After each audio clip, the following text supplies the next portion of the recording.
ये बताइएगा जो हैवी मशीन आपने एयरक्राफ्ट तैयार की है, इसके हवाले से ये कितना दुश्मन को मुकाबला करने के लिए तैयार है?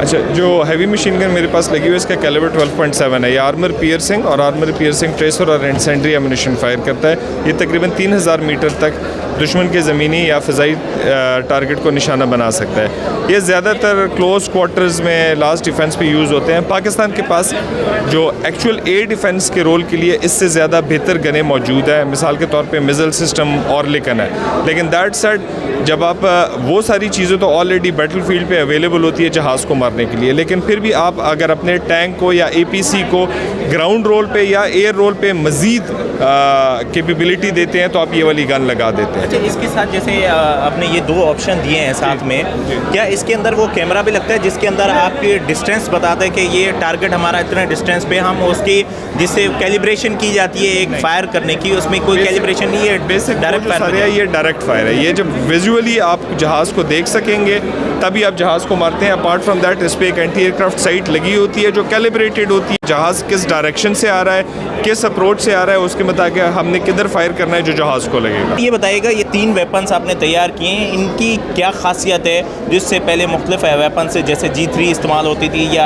आकोश कलाशन की A47 है या दीगर वेपन्स जो पहले आर्मीज़ को दिए जाते थे और लॉटेड होते थे, ये मुख्तलिफ जिद्दत के हवाले से कितना फ़ायदा है उनसे इनको इस्तेमाल करने में? अच्छा, हमारी आर्मी इससे पहले 3 कैलिबर्स और 3 गनें इस्तेमाल कर रही थी। G3 जो पाकिस्तान ऑर्डिनेंस फैक्ट्री बनाती थी जिसकी टेक्नोलॉजी हमने जर्मनी से ली, इसके अलावा SMG है जो चाइना से आती थी और M4 जो अमेरिका से आती थी। हमने इस दफ़ा ये किया है कि इन तीनों गनों को एक राइफ़ल सीरीज़ से रिप्लेस करने के लिए एक राइफ़ल इंट्रोड्यूस किया जिसका नाम है BWCW सीरीज़। BW20 7.6251 में है जो 7.6251 की राइफ़लों को रिप्लेस करेगी, और CW39 और CW56 इसी तरह क्लैशनकोफ को और M4 को रिप्लेस करने के लिए बनी है। इसका फ़ायदा ये होगा कि सबकी सप्लाई चेन एक हो जाएगी, मैन्युफैक्चरर एक हो जाएगा, ट्रेनिंग चूँकि डिज़ाइन एक है तो ट्रेनिंग एग्जैक्टली एक ही होगी, और इसके बाद इसकी मेंटेनेंस भी एक होगी, जिसकी वजह से अगर हम ये तीनों राइफ़लों का ट्रांसफ़र ऑफ टेक्नोलॉजी लेते तो कीमती ज़र मुबादला ज़ाया होता, वो हमने बचा लिया। और इस दफ़ा हमें सप्लाई चेन यूनिफाइड हो गई है, ट्रेनिंग यूनिफाइड हो गई है, और हमने एक ऐसा वेपन बनाया जिसमें वो सारी क्वालिटीज़ हैं जो बाइक आजकल इंटरनेशनल। इसके हवाले से एक फीचर बताइएगा, जैसे मतलब वेपन्स तैयार किए अपने खुद ही सेट कर सकते हैं क्योंकि उनको हम मैनुअली कैलिब्रेट आप करते थे आज से पहले? बिल्कुल।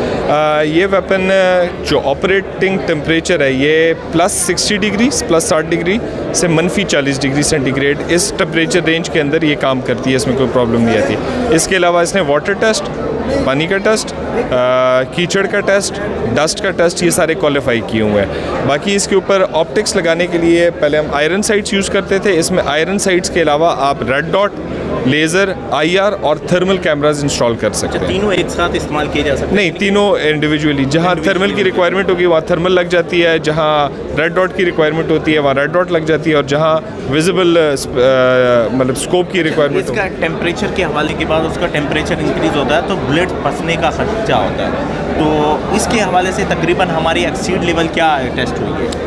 देखें, हम जो भी वेपन बनाते हैं उसकी लाइफ साइकिल टेस्ट करते हैं। लाइफ साइकिल टेस्ट ये होता है कि मिसाल के तौर पे जो रिक्वायरमेंट है फ्रॉम 39 कैलिबर वो 10,000 है, फ्रॉम 51 कैलिबर 6,000 है, तो they have surpassed those requirement, ये 10,000 और 600,000 क्रॉस कर चुकी हैं। Thank you. जैसे वाह ग्लोबल इंडस्ट्रीज़ ने तैयार किए, साथ में जदीद वेपन्स भी वो तैयार किए गए हैं जिससे हम आपका इस मामले में हमारी जो फोर्सेस हैं दुश्मन का मुकाबला करने के लिए हम वक्त तैयार आती हैं, उनका भरपूर फ़ायदा उठाया जाता है। जिस तरीके से सलमान साहब ने बताया कि आज से पहले हम 3 मुख्तलिफ हथियार इस्तेमाल कर सकते थे, अब एक ही वेपन के ज़रिए वो तीनों फैकल्टीज़ को इस्तेमाल किए जा सकते हैं और दुश्मन का मुकाबला किया जा सकता है। इसी